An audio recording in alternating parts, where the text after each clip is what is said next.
आप सुन रहे हैं किताब कहानी, जहां हम लाते हैं मशहूर और दुनिया की मुतासिर कुन किताबों की समरी आसान और दिलचस्प अंदाज में। तो आइए शुरू करते हैं आज की समरी। क्या आपको पता है जो लोग अपनी गलतियों से सीखते हैं और जो नहीं सीखते, उनके बीच क्या फर्क है? क्या आप लाइफ के चैलेंजेस फेस करने से डरते हो? क्या आप खुद को कमजोर समझते हो? क्या आप स्ट्रांग बनना चाहते हो और अपनी लाइफ के सबसे मुश्किल एक्सपीरियंसेस से कुछ सबक लेना चाहते हो? इस बुक में जॉन सी मैक्सवेल ने एनालाइज किया है कि विनर्स क्या सोचते हैं, क्या फील करते हैं और कैसे काम करते हैं। विनर्स के माइंडसेट को समझना आपको वो बेसिक स्किल्स सीखने में हेल्प करेगा जिससे आप किसी चैलेंज को खुद को इम्प्रूव करने की अपॉर्चुनिटी में बदल सकते हैं। आप ये भी जानेंगे कि कैसे अपने कंफर्ट जोन से बाहर निकलकर लाइफ के नए एडवेंचर्स को ट्राई करने की हिम्मत जुटाई जाती है। चाहे आप फेल भी हो जाएं, तो भी ये समरी आपको सिखाएगी कि कैसे अपने इम्परफेक्शन को एक्सेप्ट करना चाहिए और कैसे अपनी हर गलती से एक सबक लेना चाहिए। उसके बाद चाहे आप हारी क्यों ना जाएं, तो भी आपको एक विनर की फीलिंग आएगी। आप ये भी जानेंगे कि कैसे अपनी लाइफ के हर चैलेंजिंग सिचुएशन को एक अपॉर्चुनिटी में बदला जा सकता है और कैसे एक विनर वाला माइंडसेट अपनाकर अपनी लाइफ को सक्सेसफुल बनाया जा सकता है। When you are losing, everything hurts। आप हार को कैसे देखते हैं, यह डिसाइड करता है कि आपकी मेंटालिटी कैसी है, यानी सक्सेस वाली या फेलियर वाली। ज्यादातर लोग अपनी हार पर डिस्कस करना भी पसंद नहीं करते, क्योंकि ये उन्हें अपनी कमजोरियां समझते हैं।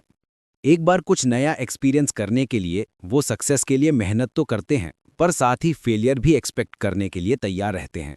जब वे फेल हो जाते हैं तो किसी और चीज की ओर बढ़ जाते हैं। लेकिन सक्सेसफुल लोग ऐसा नहीं सोचते। अपनी हार को वो अलग नजरिए से देखते हैं। उनका मानना है कि अगर वो फेल भी हो गए तो भी कुछ नया ही सीखेंगे। वैसे अगर देखा जाए तो हम अपनी गलतियों से ही सबसे ज्यादा सीखते हैं। लोगों को फेलियर बुरे लगते हैं क्योंकि उन्हें लगता है कि वो अब आगे नहीं बढ़ पा रहे या हार गए हैं। ज्यादातर लोग हार को नेगेटिव तरीके से लेते हैं। लीडरशिप मैगजीन में एक आर्टिकल छपा था कि ज्यादातर लोग जो हमेशा सक्सेस के पीछे भागते हैं और जिन्हें हार बर्दाश्त नहीं होती, वो या तो शराबी बन जाते हैं या डिप्रेशन में चले जाते हैं या फिर एक्सट्रीम लेवल पर जाकर सुसाइड करने की कोशिश करते हैं। लेकिन हमें ये याद रखना चाहिए कि हम इंसान हैं, कोई सुपर पावर नहीं, और हार जीत लाइफ का एक हिस्सा भर है, उससे ज्यादा कुछ नहीं। गलती करने से इंसान बदल भी जाता है। आमतौर पर यह चेंज पॉजिटिव होता है, लेकिन कई बार ये इंसान को डर और झिझक में फंसा लेता है। हमारे नजरिए के हिसाब से फेलियर हमें पॉजिटिव तरीके से भी अफेक्ट कर सकती है और नेगेटिव तरीके से भी। अगर आप अपनी कमजोरियों को खुद पर हावी होने देंगे तो आपकी हालत उस इंसान जैसी हो जाएगी जो एक बॉक्स में बंद होकर रह गया हो और अब वो कुछ नहीं कर सकता। लेकिन अगर आप सीखने और अपनी गलतियों को इम्प्रूव करने का फैसला कर लोगे तो आप अपनी हार को जीत में बदल सकते हो। खुद इस बुक के ऑथर जॉन सी मैक्सवेल कई गलतियां कर चुके हैं। उनकी एक गलती जो वो कभी नहीं भूल पाए तब हुई थी जब वो अपने ब्रीफकेस में एक गन लेकर घूम रहे थे। एक बार जॉन अलाबामा बर्मिंघम के एक चर्च में स्पीच दे रहे थे। जब उनका काम खत्म हुआ तो उनके फ्रेंड क्रिस ने उन्हें गिफ्ट के तौर पर एक गन दी। क्रिस ने उनसे कहा कि ये गन उनकी वाइफ के लिए है ताकि जब वो ट्रैवल कर रहे हों तो सेफ्टी के तौर पर ये गन अपने पास रख सकें। जॉन को गन वगैरह पसंद नहीं थी, पर फिर भी अपने फ्रेंड का दिल रखने के लिए उन्होंने गन को अपने पास रख लिया। जॉन ने गन को अपने ब्रीफकेस में रखा था। क्योंकि ट्रिप छोटा था इसलिए वो एक प्राइवेट प्लेन में बैठकर अपने घर चले गए। अगले कुछ दिनों तक जॉन एक और पब्लिक स्पीकिंग इवेंट की तैयारियों में बिजी थे। वो ब्रीफकेस में रखी गन के बारे में एकदम भूल ही गए थे। जिस दिन उन्हें ट्रैवल करना था वो एयरपोर्ट पर मेटल डिटेक्टर से होकर गुजरे तो उन्हें अचानक अपने ब्रीफकेस में रखी गन का ख्याल आया। इससे पहले कि एयरपोर्ट सिक्योरिटी को पता चलता, जॉन ने खुद ही अनाउंस कर दिया कि उनके ब्रीफकेस में गन है। जॉन एक मशहूर शख्स थे और एयरपोर्ट पर सबको पता था कि वो कौन है। उन्होंने जॉन से माफी मांगते हुए कहा कि वो उन्हें हथकड़ी पहनाने के लिए शर्मिंदा है। एयरपोर्ट सिक्योरिटी अपना स्टैंडर्ड प्रोसीजर फॉलो कर रही थी। जॉन की किस्मत अच्छी थी कि बेल के बाद उन्हें जल्दी ही छोड़ दिया गया और ये घटना उनके रिकॉर्ड से हटा दी गई। लेकिन पब्लिक में ये खबर आई तो जॉन ने सिचुएशन को कंट्रोल करने की गरज से अपने ट्विटर अकाउंट से एक फनी कमेंट डिलीवर किया। वो किस्मत वाले थे कि सबने इसे एक फन एक्सपीरियंस की तरह लिया। लोग बेशक इस बात को हंसी में ले रहे थे। कुछ लोगों ने जॉन को यहां तक कहा कि उन्हें अपनी अगली बुक एयरपोर्ट सिक्योरिटी या फिर गन लेकर जाने पर लिखनी चाहिए। इस एक्सपीरियंस के बाद जॉन ने एक नोट लिखकर अपने ब्रीफकेस में डाला जिस पर लिखा था, sometimes you win sometimes you learn, यानी कभी आप जीतते हैं कभी आप सीखते हैं। अगर जॉन ने इस घटना को नेगेटिव नज़रिए से देखते तो शायद उनका करियर ही तबाह हो जाता, लेकिन उन्होंने अपनी गलती से सबक लिया, उसे भूलकर आगे बढ़े और सक्सेस की राह पर चलते रहे। Responsibility, the first step of learning.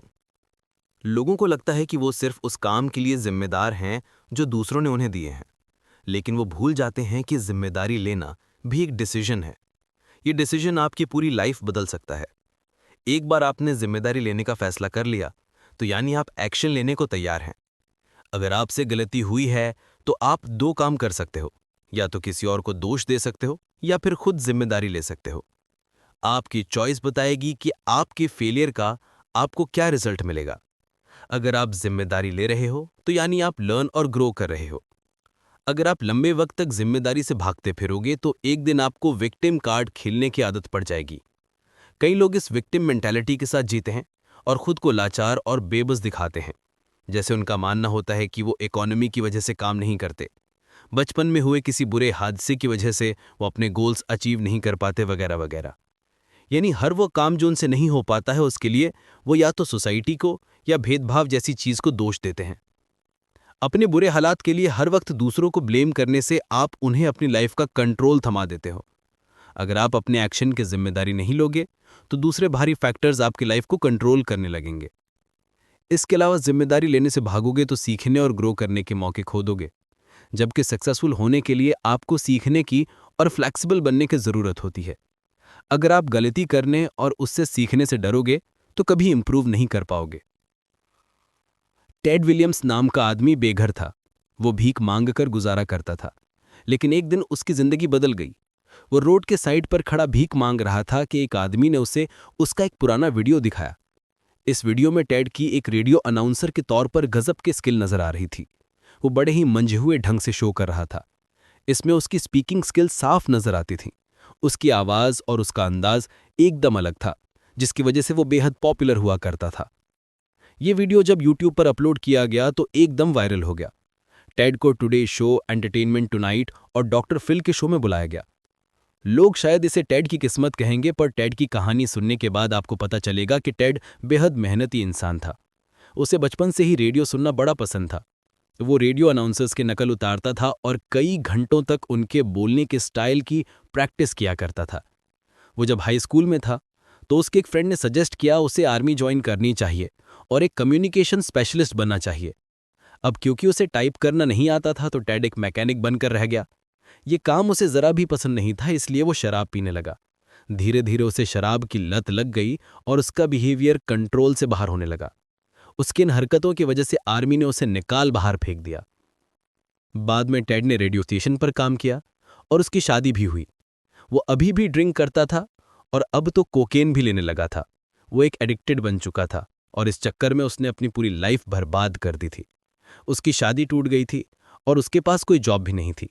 वो अब एक बेघर आदमी था जिसे लोगों से मांग कर अपना पेट भरना पड़ रहा था। यूट्यूब वीडियो के वायरल होने के बाद उसने डिसाइड किया कि वो एक बार फिर अपनी जिंदगी की गाड़ी पटरी पर लेकर आएगा। उसने डॉक्टर फिल से हेल्प मांगी। टेड रिहैब में रहा और अपनी लत से छुटकारा पाया। अब वो एक जिम्मेदार इंसान बन गया था जो हर नशे से आजाद था। तो आपने टेड की स्टोरी से सीखा कि आपका फ्यूचर आप खुद कंट्रोल कर सकते हो। अपनी लाइफ की जिम्मेदारी खुद लेकर आप उसे जैसा चाहे वैसा बना सकते हो। अगर आपका कोई गोल है तो आप उसे भी अचीव कर सकते हो, चाहे इसके लिए सालों का वक्त ही क्यों न लगता है। लेकिन उसके लिए आपको डटे रहना होगा, सब्र रखना होगा और जिम्मेदार बनना पड़ेगा। इंप्रूवमेंट का फर्स्ट स्टेप है खुद पर काम करना। सेल्फ ग्रोथ के बिना सक्सेस पाई ही नहीं जा सकती। जब आप अपने कंफर्ट जोन से निकलकर कुछ अलग करने की कोशिश करते हो तो आपको नए स्किल्स सीखने को मिलते हैं और नए एक्सपीरियंस होते हैं। आपके अंदर रिस्क लेने की हिम्मत आ जाती है। अगर आप इंप्रूव करने के बारे में सोच ही चुके हो तो हम बता दें कि इसमें लंबा वक्त लगता है। ज्यादातर लोग हार जाते हैं, इसलिए नहीं कि उन्हें सक्सेसफुल होने का तरीका नहीं पता, बल्कि इसलिए कि उनका फोकस खो जाता है। वो सोचते हैं कि अचानक से उनकी लाइफ में बड़ा बदलाव आ जाएगा, लेकिन लगातार इंप्रूवमेंट हमेशा छोटे छोटे स्टेप्स लेते हुए आगे बढ़ने का नाम है। पहला है सोच समझकर डिसीजन लेना कि आपके अंदर इंप्रूवमेंट की गुंजाइश है। दूसरा, फोकस करने के लिए एक एरिया चुनो। आपका पर्पस और गोल्स पूरा करने के लिए ये एरिया सबसे इंपॉर्टेंट होना चाहिए। हर रोज अपनी लाइफ के इस एक एरिया को इंप्रूव करने पर फोकस करो। इंटरनेट से पहले लोग न्यूज़पेपर, रेडियो या टेलीविजन के जरिए करंट न्यूज़ देखा करते थे। वॉल्टर क्रोनाकाइट सीबीएस चैनल पर एक न्यूज़ एंकर हुआ करते थे। हर शाम दुनिया के सभी मुल्कों के लोग उन्हें सुनने के लिए और उनके चैनल पर न्यूज़ देखने के लिए इकट्ठा होते थे। वॉल्टर को फादर ऑफ टेलीविजन भी कहा जाता है और उनके बाद वाली पीढ़ी उनके प्रति आभार जताती है क्योंकि उन्होंने उनसे काफी कुछ सीखा है। वॉल्टर को अचानक यूं ही सक्सेस नहीं मिल गई। एक टेलीविजन एंकर होने से पहले वो एक न्यूज़पेपर रिपोर्टर हुआ करते थे। एक फुटबॉल ब्रॉडकास्टर के तौर पर उनके करियर की शुरुआत तब हुई थी जब वो ओक्लाहोमा यूनिवर्सिटी में एक रेडियो होस्ट बने। इस एक्सपीरियंस ने उन्हें एक लेसन सिखाया जो वो कभी नहीं भूल सके। अपने पहले ब्रॉडकास्ट में उन्हें किसी प्लेयर का नाम तक पता नहीं था क्योंकि वो फुटबॉल के फैन नहीं थे, तो इसलिए उन्होंने किसी और की हेल्प लेने की कोशिश की। जब गेम शुरू हुआ तो वॉल्टर को एहसास हुआ कि जिसकी वो हेल्प ले रहे हैं उसे भी कोई खास नॉलेज नहीं है। उनकी ये ब्रॉडकास्ट बेहद बुरी रही और उन्होंने ये सीखा कि तैयारी करना और जिम्मेदारी लेना ही सक्सेस का सीक्रेट है। इसके बाद उन्होंने काफ़ी मेहनत की और आने वाले गेम के लिए उन्होंने गेम शुरू होने से पहले ही सारे प्लेयर्स के नाम रट लिए। यहाँ तक कि उन्होंने हर एक प्लेयर के बारे में पर्सनल इन्फॉर्मेशन भी जुटाई थी। उस गलती और सबके सामने शर्मिंदा होने के बाद वॉल्टर ने सीखा कि परफेक्ट होने के लिए आपको खुद को इम्प्रूव करने के लिए मेहनत करनी होगी।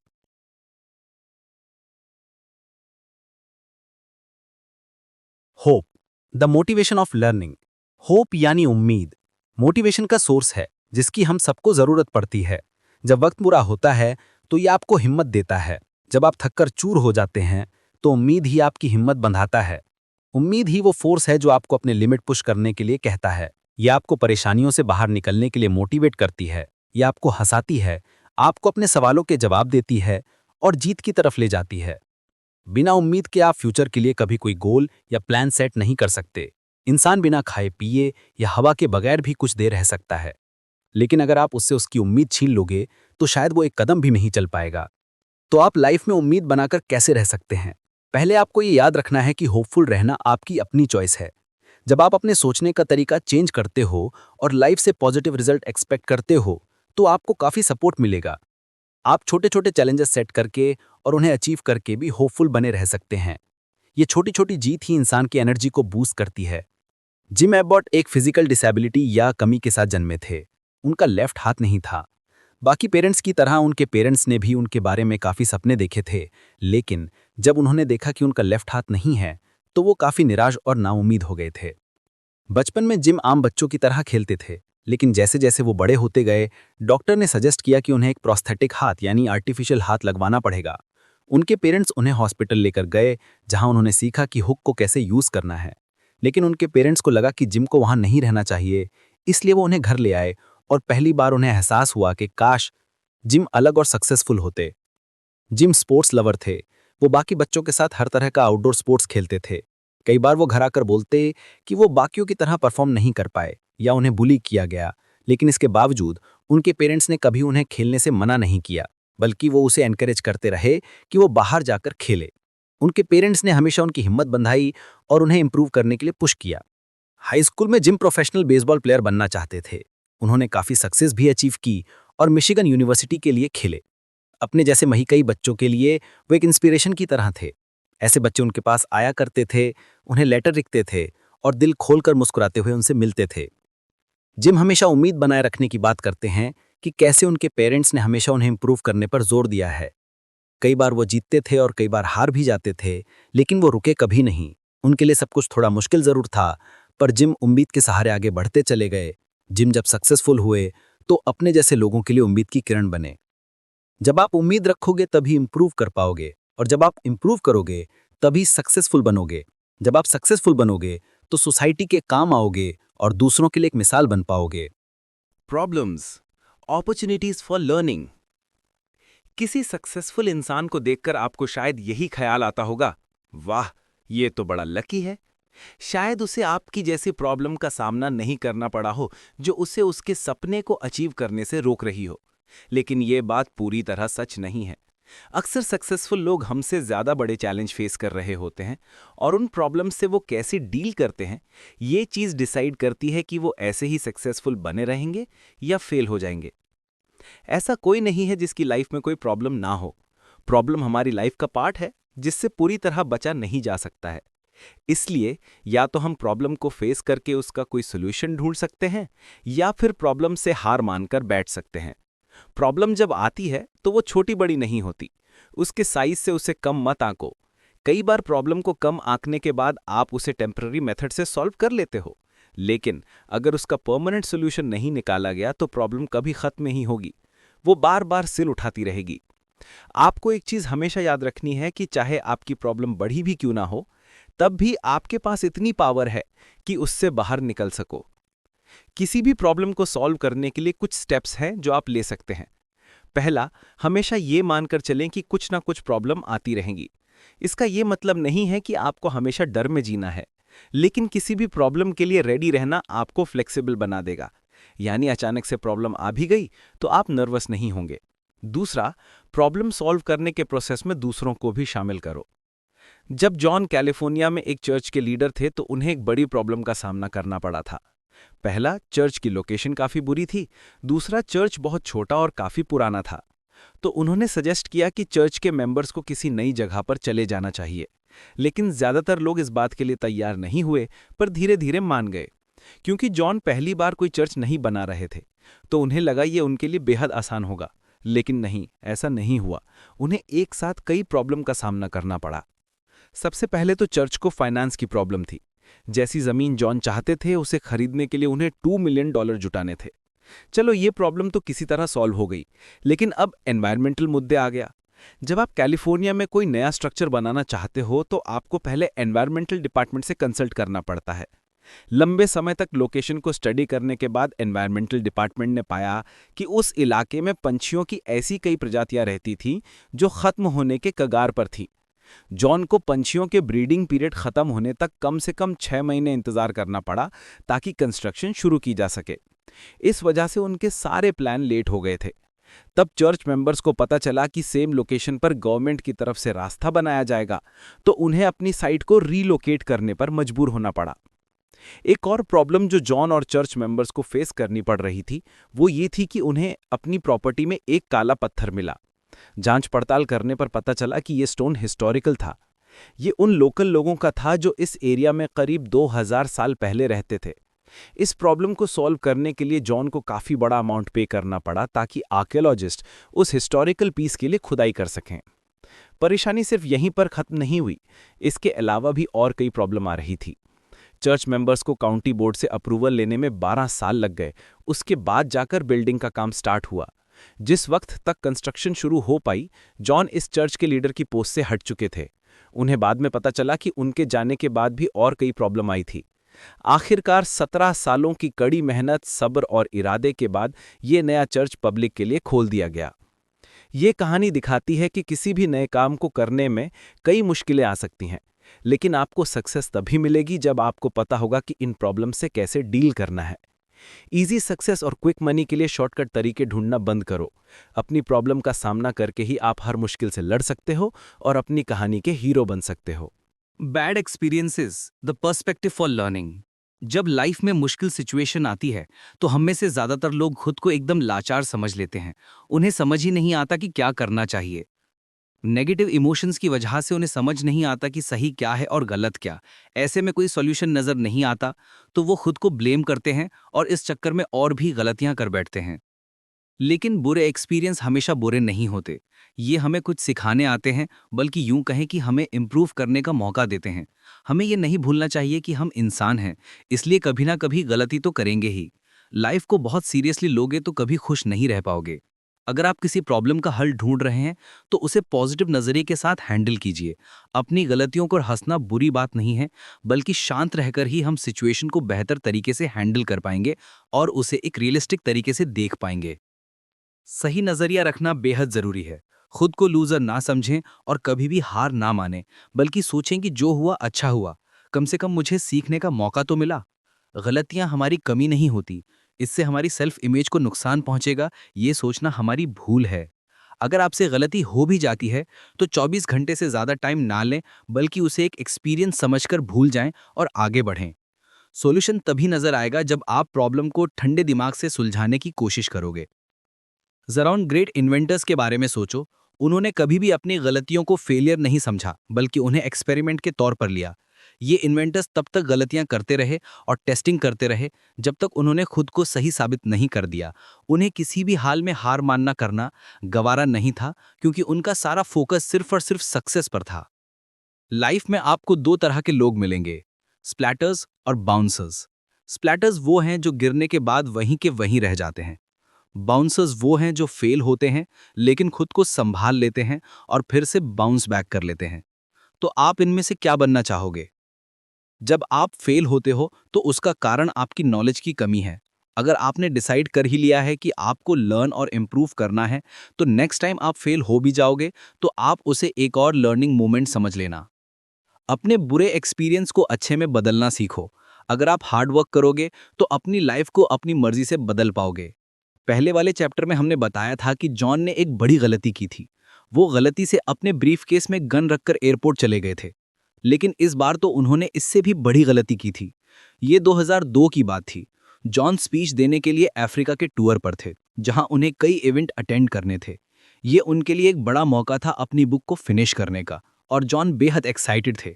वो अपनी मैन्यूस्क्रिप्ट पूरी करने जा रहे थे और जो रिजल्ट उन्हें मिले थे उससे वो काफ़ी सेटिस्फाइड थे।